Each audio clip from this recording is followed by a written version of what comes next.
Welcome to WhiskyCast, cask strength conversation featuring news and interviews from the world of whiskey. I'm Mark Gillespie, and this is episode number 1106 for April 27th, 2025. Coming up in a few minutes. I get to work with some of the best whiskies that we have in our inventory, but we've got more than 10 million casks of maturing Scotch whisky, and I get to pick the brightest and the best out of all of that to bring together in the vault. And then use that to create people's stories with, to sort of tell people's stories. Johnnie Walker master blender Emma Walker has a new playground underneath the Johnnie Walker Princes Street experience in Edinburgh. For £50,000, she'll create a bespoke whiskey for you from the best of Diageo's cask inventory. It's something she never dreamed of growing up on a council estate in Scotland. More with Dr. Emma Walker later on WhiskyCast In-Depth. I'll also have the What I'm Tasting This Week department, behind the label, and much more.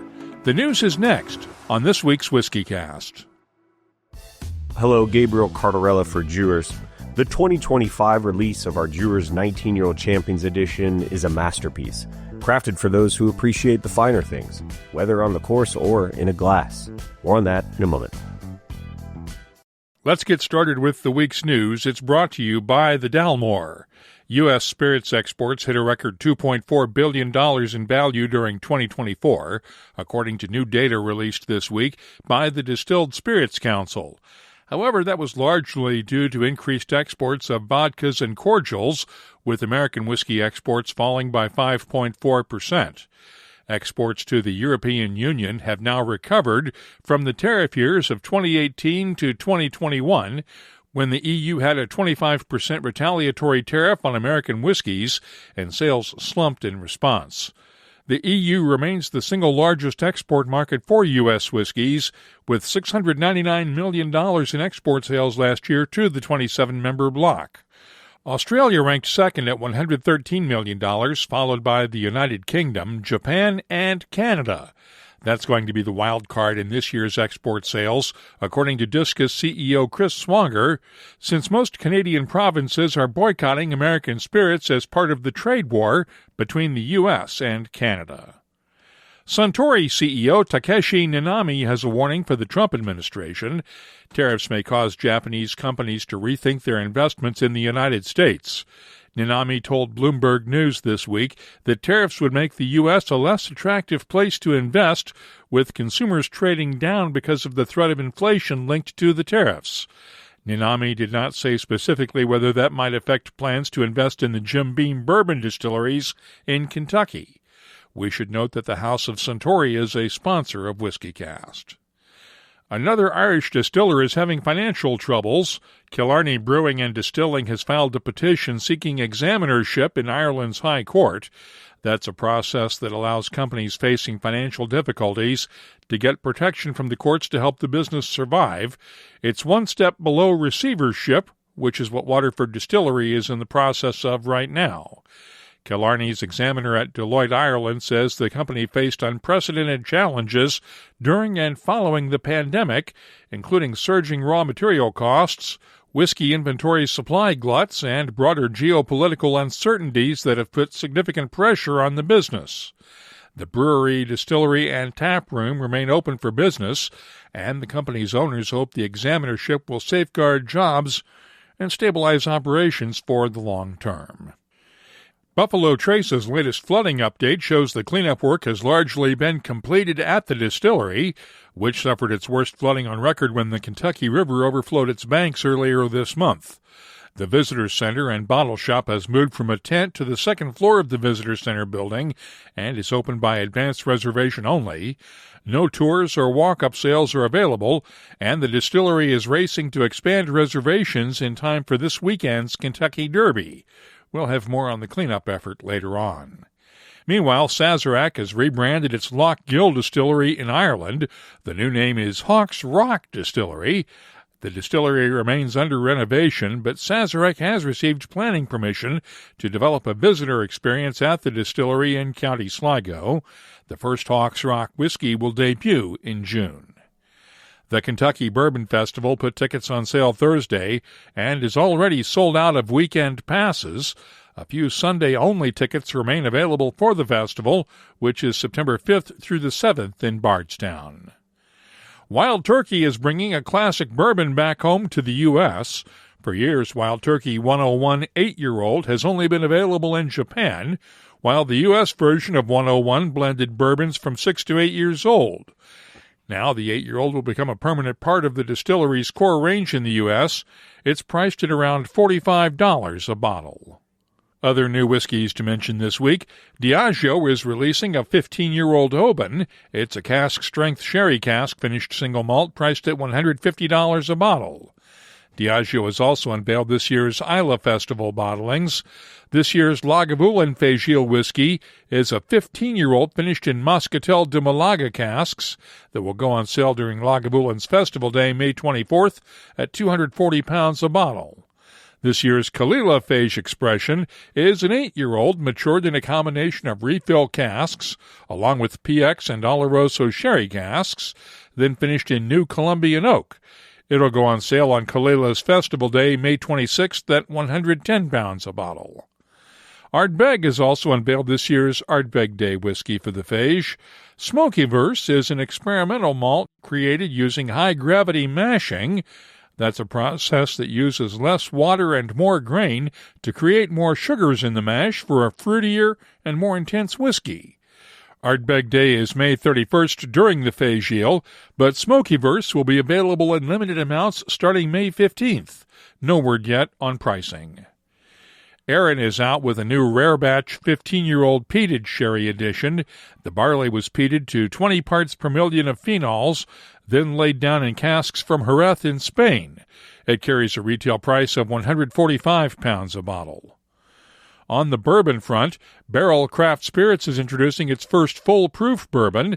It's a limited edition release, blending bourbons from 11 to 20 years old, and it's bottled at 61.5% ABV.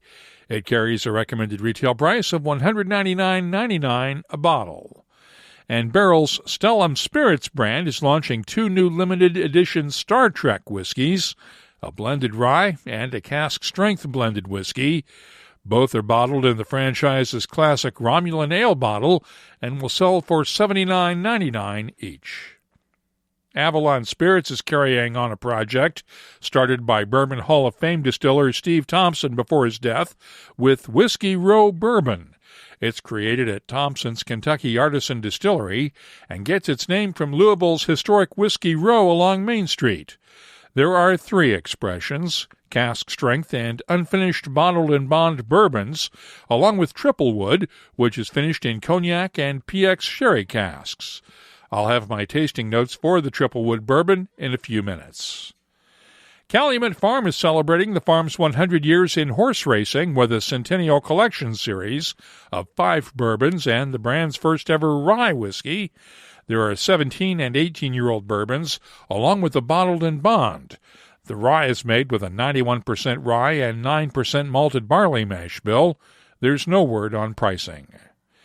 Michigan's Grand Traverse Distillery has released its first 12-year-old American single malt. It's made with Michigan-grown barley and follows up on the distillery's 7-year-old American single malt. It'll be available while it lasts, starting May 2nd at the distillery's Frankenmuth and Traverse City tasting rooms. Kentucky's New Riff Distilling has released its annual batch of American single malt. It includes whiskeys up to 10 years old, and 6 different cask types were used in maturation, including Madeira and Oloroso sherry casks. It'll go on sale May 2nd at the distillery's gift shop and at select retailers with a recommended retail price of $69.99 a bottle. And Fincasso whiskey is out with its 3rd batch. Founder Michael Martinez took already aged rye whiskey and put it into Puerto Rican rum barrels for 13 months. It's available at retailers in Puerto Rico, Florida, New York, California, and Washington, D.C., along with the Fincasso Whiskey website. The recommended retail price is $84.99 a bottle. And finally, I mentioned the Kentucky Bourbon Trail Lottery sweepstakes last time around. Divine intervention may have been credited for helping a Kentucky minister win one of the four $75,000 top prizes this week. Scott Reynolds and his wife will get $54,000 after taxes, and they plan to use the money to buy a new church van. You can keep up with the latest whiskey news all week long at whiskycast.com and in the WhiskyCast community app. The news is brought to you by the Dalmore. Hello, Richard Patterson here, Master Distiller, Master Blender for the Dalmore. You know, whenever the team and I are in the world sharing our exceptional single malt, we like to keep in touch with Mark Gillespie and the latest news from WhiskyCast.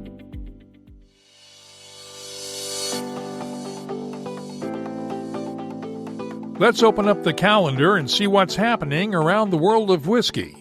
The Spirit of Speyside Festival gets underway on Wednesday and runs through next Monday.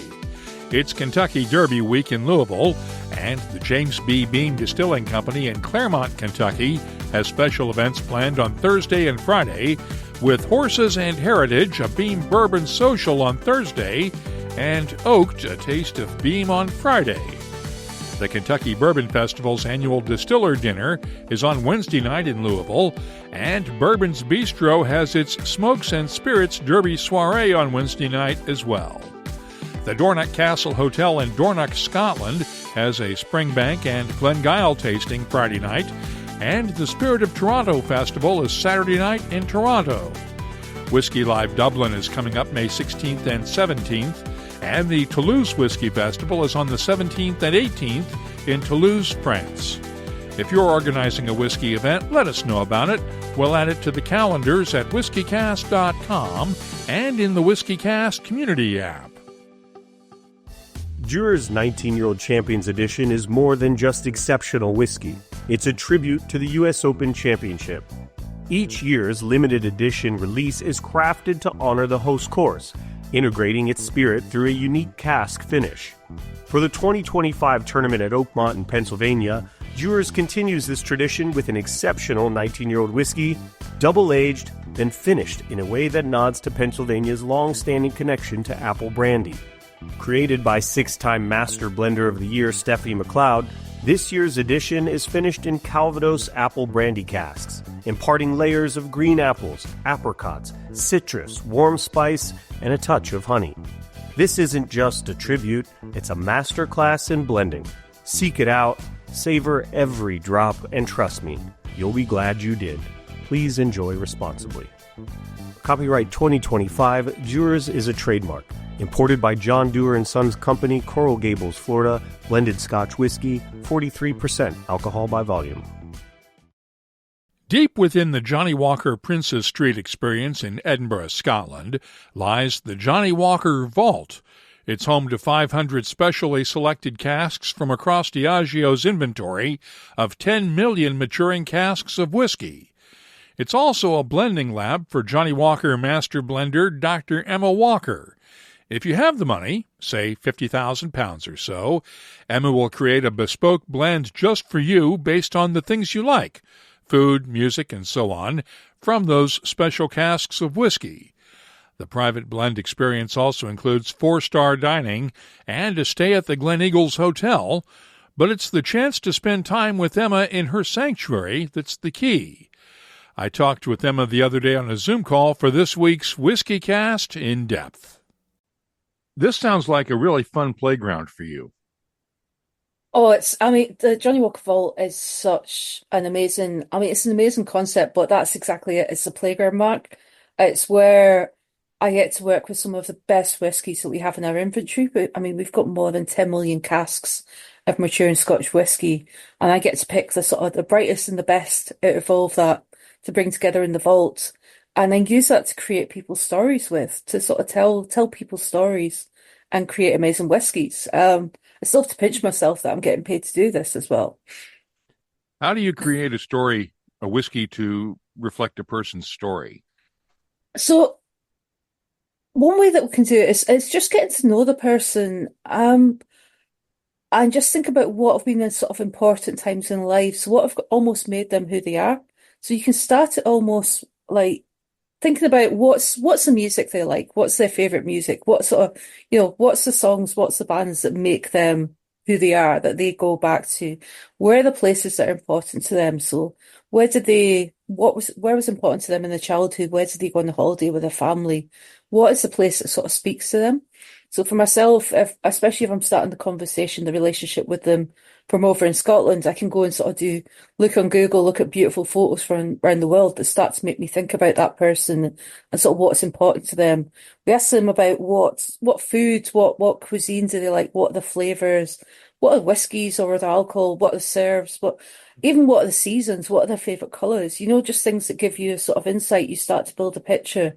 So it's almost these start to make me think about what we have in the inventory and how we bring that together. So it could be, yeah, like I say, from a favourite song. So I was talking to someone, they're a huge fan of U2. So when I was sort of creating a whiskey, I had that music in my head, and it's almost like you've got the percussive beat, you've got different things happening. So that almost makes you think about how you want the whiskey, the length of the whiskey to be, how you want the layers to build. So it's just trying to take inspiration from different things that are important to the people that I'm getting to work with and getting to know. How would you create a blend for yourself? Oh God, indecisively. I mean, I'm terrible. Whenever people ask me like to name my favorite bands or film, that puts me into yeah, that can take days to sort of map that out and figure out what's the right thing at that point in time. But I think I would use almost the story of Johnnie Walker, I think, and sort of look to sort of see how that sort of I mean, Johnnie Walker's wrapped around my life now. It's sort of part of what I do. So it's almost looking to see how Johnnie Walker developed, but also what are the beautiful flavors that I love to work with, and how do I bring those together? But probably looking at things that have been sort of challenging for myself as well, because you've got to see what's made you the person you are today. So yeah, it'd be interesting. I'm not trying to not answer the point, Mark. It's just showing that there's so much to pick from. Pinning it down for myself is probably more difficult than getting to do it for other people. Give me a sense of some of the casks that you have to play with in this collection. Oh, so we've got amazing casks from right the way across the inventory. So we've got beautiful casks from ghost distilleries, from distilleries that have closed. And we're never going to see them again. So one of the whiskies that I love to work with here is the Caledonian. So this is a beautiful grain whiskey that was distilled in Edinburgh. So when you're actually at the front door of Johnnie Walker Princes Street and look down to the right as though you're looking sort of towards Glasgow, you can see the chimney of the old distillery. So sort of that helps to almost pinpoint Johnnie Walker vaults geographically in Edinburgh at Johnnie Walker Princes Street. Plus, it's such a beautiful whiskey. Got so much depth and flavour and freshness. It's just amazing. Whiskies like Brora and Port Ellen, of course, are always going to be absolutely important, along with other smoky whiskies. We think Kalila is one of the ones that in our team that we love to work with. But there's going to be just great expressions from distilleries across Scotland, but there's also going to be experimental whiskies. So in the vault, we've got whiskies from, say, our pilot plant distillery. So that's our experimental distillery that is tiny. When you do a week's run, you get 3 casks of whiskey that comes out of it. So this is whiskies that wouldn't see the sort of light of day anywhere else. So we can really sort of look at those and see how they develop over time. So I think there's going to be things in there. We will have newer whiskies in there. I mean, the Brora from the new reopened distillery is going to be in there because it's absolutely beautiful seeing how that whiskey's developing. So I think that's going to be really interesting as well, because this can almost be a place that we can learn how do we work with these whiskies as they're developing and maturing, and what does that tell us about how we get to work with some of our rarer older whiskies and our experimental whiskies. So every day is a sort of learning day. We'll use this space to learn more about our different characters and how they come together. How might we see this in a regular Johnnie Walker expression with some of the experimenting that you're doing? I mean, I think that's always been part of Johnnie Walker, and definitely part of the Johnnie Walker that I know from when I started back in 2008. So we're always experimenting. We've always got experiments laid down, from looking at different types of casks or distilleries that we don't normally combine with certain types of casks, looking at yeast experiments, at distilling quick experiments, we look at these and we understand how to work with them. And we also use Johnnie Walker to showcase those. I don't know if you remember the Blenders Batch series that Oh we yeah. looked at. You can see how whiskies that we worked with there that we created, if you think back to the sort of red rye finish and the triple grain that we did for the US market, you can sort of see the lineation from those to White Walker by Johnnie Walker and Johnnie Walker Blonde. So these can almost give us a space to sort of learn and understand these flavors. And then that becomes part of our sort of normal ways of working, our business as usual, Johnnie Walker as well. So that's one of the things that I'm really excited about is how do we take whiskies that are experimental and how do we look and understand more, delight people with the whiskies that we're creating in the vault, but also learn more about our inventory as a whole. Did you ever think when you started out that you'd be blending a 50,000-pound whiskey? Oh God, no. I mean, I still have to pinch myself, Mark, that I'm in the role of Johnnie Walker Master Blender. I came from a very sort of working class background, grew up in a sort of council estate, so I think I was talking about this to someone recently. If I went back in time to talk to myself as a teenager, I don't think teenage me would believe what I'm doing today as a job and that I'm getting paid for it. So if I'd said to myself I'm going to be making sort of $50,000 worth of whiskey, yeah, that would definitely wouldn't have agreed with that. I would have thought there was something wrong or a head injury. But it's amazing that I've got to have this great experience with Diageo and Johnnie Walker and get to work with amazing whiskey makers like Jim Beveridge, Maureen Robinson, Craig Wilson, Craig Wallace. So get to learn so much from them, from the great craftspeople that we work with across Scotland and the teams around the world to learn more about whiskey and about our consumers and what people are looking for from whiskey and being able to bring that together into a bottle and create something really special for people. It's a real honor. I mean, it's yeah, I still can't believe that I get to do it. And it genuinely is such an honor that you get to do this and get to meet amazing people like yourself, Mark, to be able to talk about whiskey as well. How have you evolved as a blender over the years? It's really interesting when you sort of look at people in the teams. I think there's an expectation that we sort of evolve, like newer people come into the team, younger people, and they just learn, and we sort of coach them. But I would say every day is a learning day. Every day, learning more about flavor, understanding more about texture, about characters that we create in our distilleries and the maturation. So a big part has been that understanding about flavor, but also how do we talk about it? How do we interpret what I smell in a glass and what do other people in the team sort of smell in that whiskey as well? And then how do we communicate that with not just between ourselves, but with consumers, but also with different people around the world? So that's always quite interesting is how I describe something here in Scotland. Does that mean anything to someone else on the other side of the world? So getting to understand more about how different people sort of appreciate flavour and understanding that, I think gives us a really good insight into what we're doing. So getting to work with different people, getting to understand more about the science of whiskey making, and then getting to learn how to blend that together has been just an amazing education.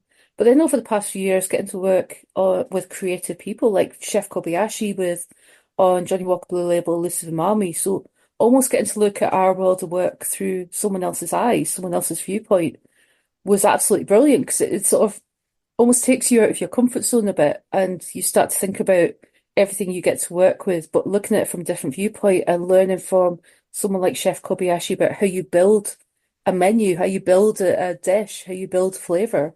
So being able to almost be renewed in how you look at the whiskies we get to work with has been fantastic and has really helped to give new insights. And that's what I'm really excited about at Johnnie Walker Vault is getting to meet so many people, hopefully from around the world, and getting to work with creative partnerships. So getting these different insights into what do people want out in the world and how do we bring that together into a glass is going to be amazing. You mentioned the Caledonian grain whiskey a few minutes ago. Yeah. Grain whiskeys are very underrated, in my opinion.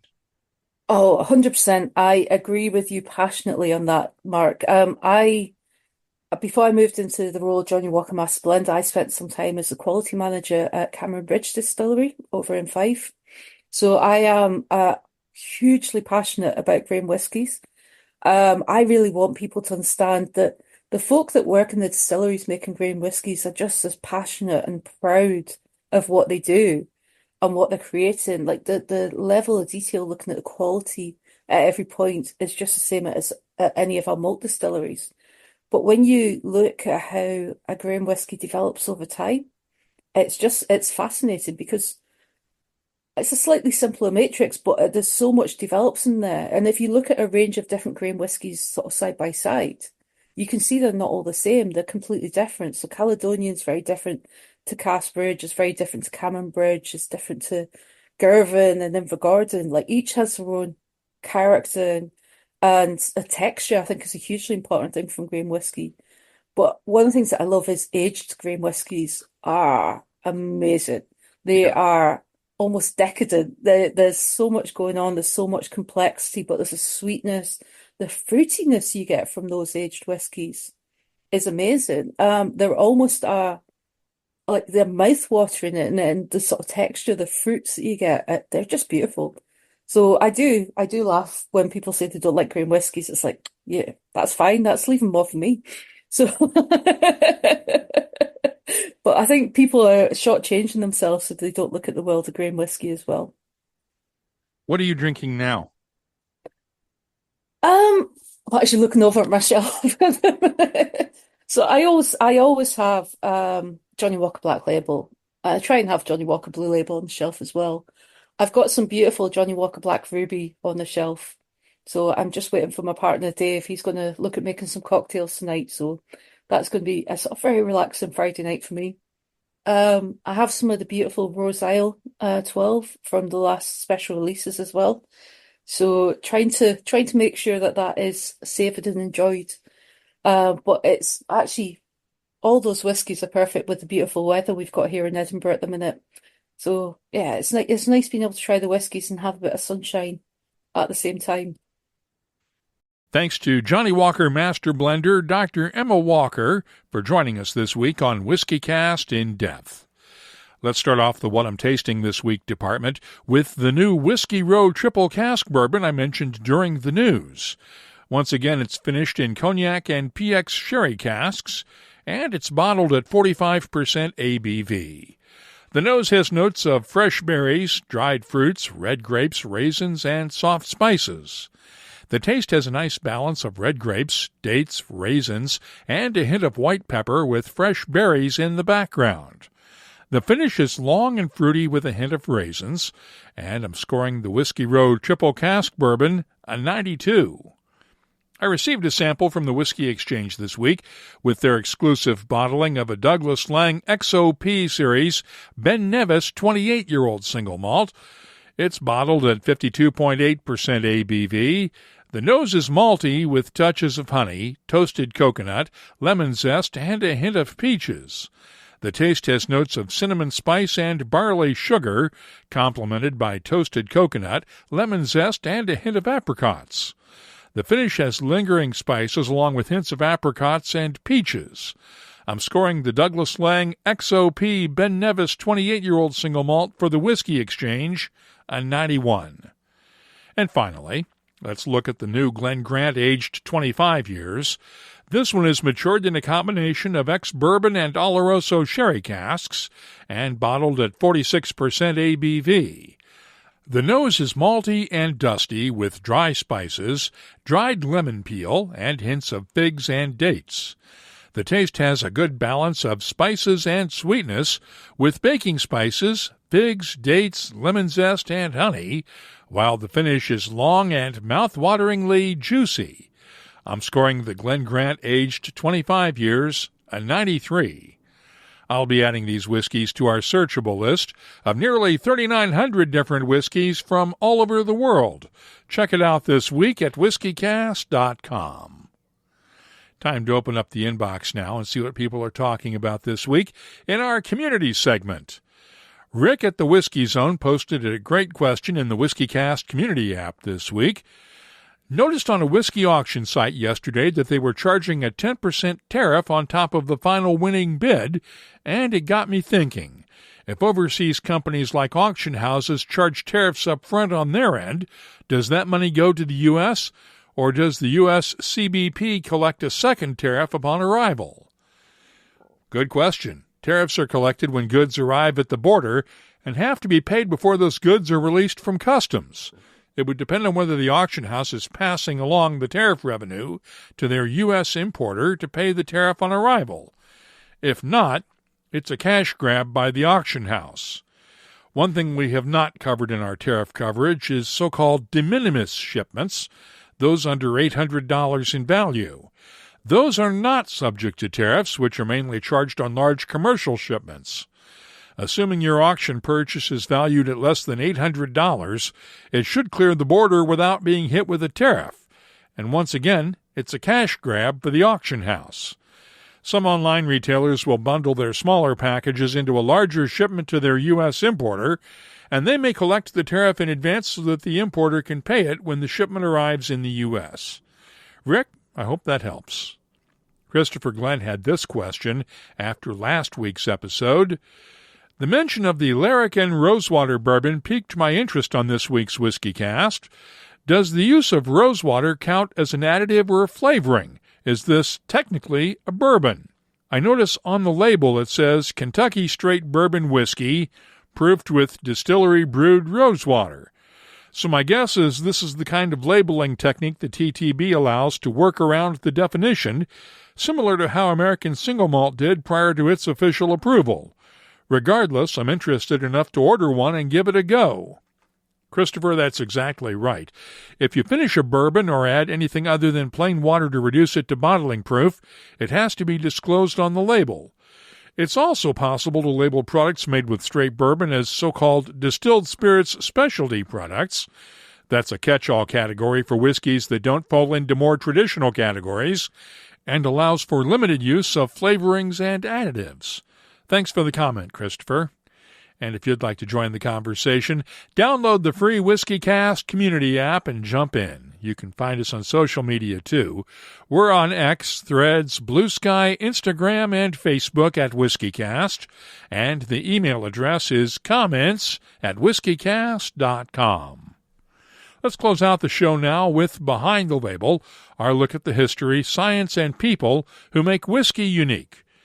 You can find all kinds of interesting things after a flood when the waters recede, like fish where fish shouldn't be. Cleanup workers at Buffalo Trace discovered fish trapped in a stormwater reservoir more than a quarter-mile away from the Kentucky River. The distillery called in aquaculture students from nearby Kentucky State University to help. They recovered more than a dozen different species of fish, including one known as the bigmouth buffalo fish. The fish are being cared for in ponds at the university and will eventually be returned to the river.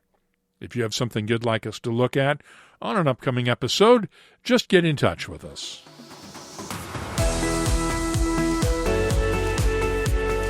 That's all for this episode of WhiskyCast. You'll find links for the stories in this episode in our show notes at whiskycast.com.